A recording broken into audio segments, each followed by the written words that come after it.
ახლა ჩვენს ეთერში სტუმრობის დროა საქართველოს გაეროს წევრ ქვეყნებთან ერთად უკვე მეხუთედ ატარებს მედია და ინფორმაციული წიგნიერების კვირეულს.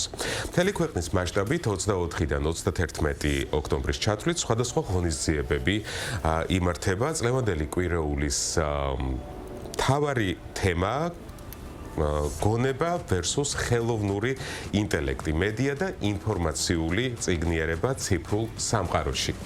სწორედ ამ თემასთან დაკავშირებით ჩვენი გადაცემის სტუმრები არიან ზვიად გაბისონია, განათლების მეცნიერებისა და ახალგაზრდობის მინისტრის მოადგილე და ნათია კუკულაძე, კომუნიკაციების კომისიის წევრი. დილამშვიდობისა, მეგობრებო, დიდი მადლობა რომ ხართ ჩვენთან ერთად. ნათია 5 წელია კომუნიკაციების კომისია ქვეყანაში მედია წიგნიერების კვირეულს ატარებს. რა მიზანი აქვს მედია და ინფორმაციული წიგნიერების გლობალურ კვირეულს, რომ აღხსნათ ჩვენს ტელემოდგენას. დიდი მადლობა მოწვევისთვის ამ გადასარევ სტუდიაში. სიამოვნებით მოგახსენებთ, 5 წლის წინ გაერო მიიღო რეზოლუცია გაეროს წევრი ქვეყნებისთვის, მათ დაევალათ თავიანთ ქვეყანაში მედია წიგნიერების ცნობიერების ამაღლებისთვის კვირეულის ჩატარება და საქართველოს როგორც თანაავტორი ამ ერთ-ერთი თანაავტორი ამ რეზოლუციისა, მას შემდეგ ატარებს მედია წიგნიერების კვირეულს.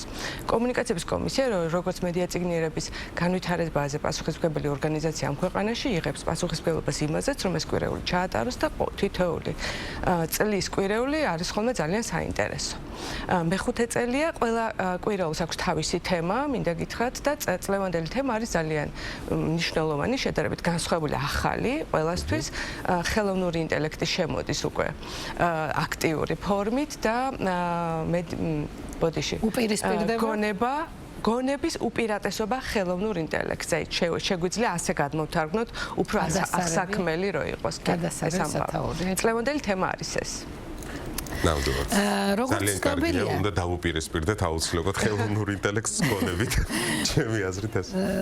ბატონო ზვიად, როგორც ცნობილია, წელს კვირეულის მთავარი თემა, აი ეს გავაჟღერეთ უკვე, რომ ხელოვნური ინტელექტზე გონების უპირატესობა. აი რა გამოწვევებს ისახავდა მიზნად ეს ყველაფერი და რამდენად არის მიღწეული?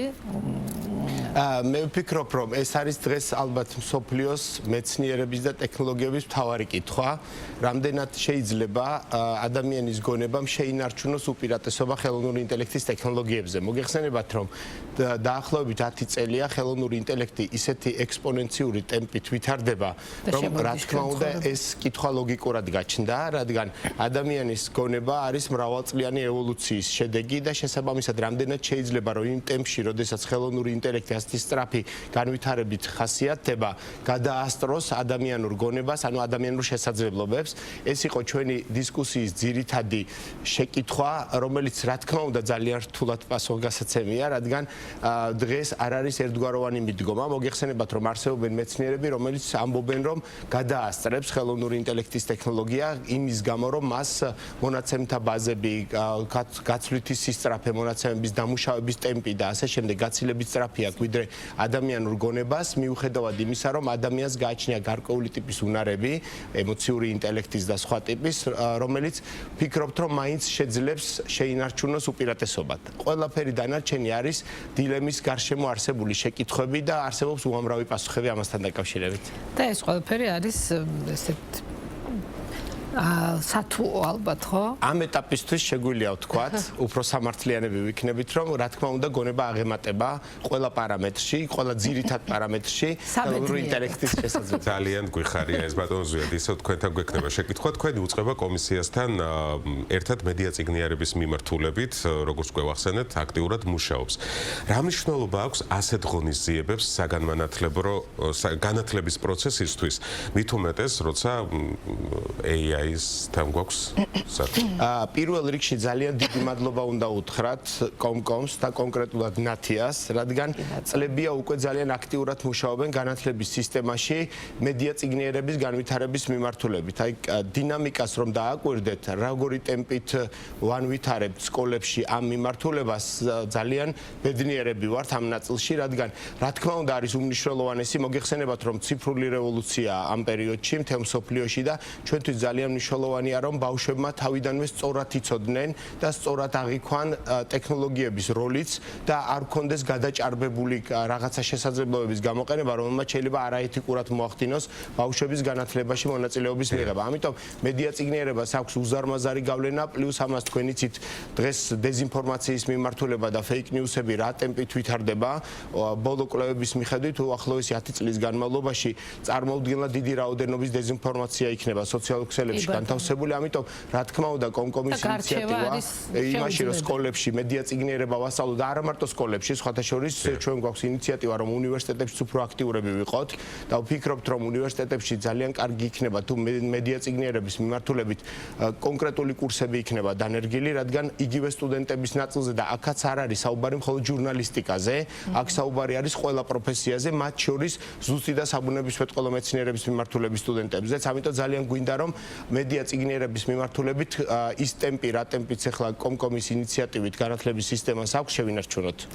ნათიასაც მინდა ვკითხო, აი ამ მედია წიგნიერების ფორმალურ განათლებაში ინტეგრირების პროექტზე მინდა ვკითხოთ, რომლის ფარგლებში წელს უკვე 300-ზე მეტი საჯარო სკოლა არის ჩართული. უფრო ცლად და დეტალურად რომ დიახ, ეს არის ძალიან საინტერესო პროექტი. ჩვენ ეს პროექტი დავიწყეთ, რა თქმა უნდა, განათლებისა და მეცნიერების სამინისტროსა და UNICEF-თან, გაეროს ბავშვთა ფონდთან ერთად 3 წლის წინ და ბევრი რაღაც გაკეთდა ამ მიმართულებით, რა თქმა უნდა, შეიქმნა მოდული, სასწავლო მოდული, სახელმძღვანელო, დატრენინგა ძალიან ბევრი ათასობით მასწავლებელი.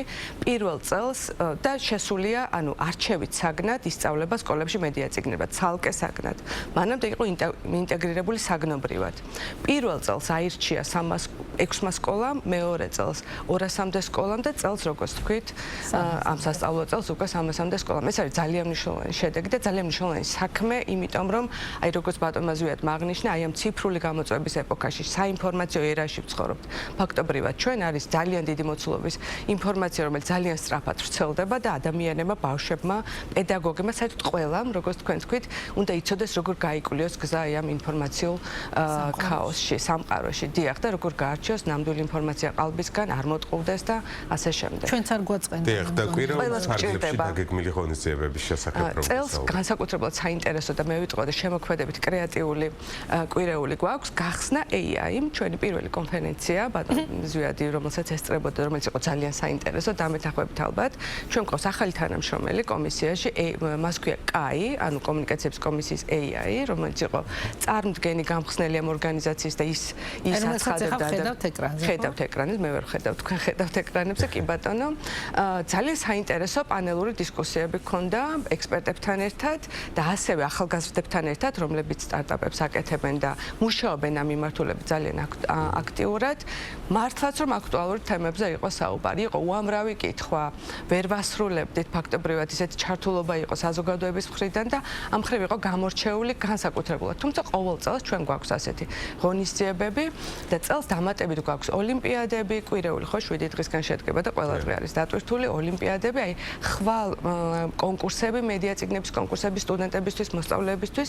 ხვალ გვაქვს ასევე მედია წიგნების ინტეგრირების პროექტის მიმართულებით, ესე ვთქვათ, შემაჯამებელი ღონისძიება, ასევე განათლებისა და მეცნიერების სამინისტროს და გაეროს ბავშვთა ფონდთან ერთად უკვე შევხვდებით მასწავლებლებს, რომლებიც ასწავლიან უკვე მედია წიგნიერებას, რა შედეგები აქვთ, რა გამოწვევები აქვთ, რა ან გამოცდილების გაზიარების მიმართულებით იქნება ძალიან საინტერესო. უცხოელ პარტნიორებთანაც გაქვთ ხო კომუნიკაცია მიმართულებით გამოცდილების გაზიარება. და მინდა აღვნიშნო, შევიქებ ცოტა თავს, რომ ყველა აღნიშნავს, რომ ეს არის ძალიან დიდი შედეგი, ძალიან მოკლე დროში და მნიშვნელოვანი, იმიტომ რომ ზოგადად რთულია აი ეს ინტეგრირების პროცესი განათლების სისტემაში არ არის მარტივი ამბავი. არ არის ნამდვილი. და კი ბატონო, უნივერსიტეტები რომ ახსენეთ ძალიან გამეხარდა ბატონო ზვიად, მინდა ამასაც გამოვეხმაურო, ამ მიმართულებითაც აქტიურად მუშაობთ.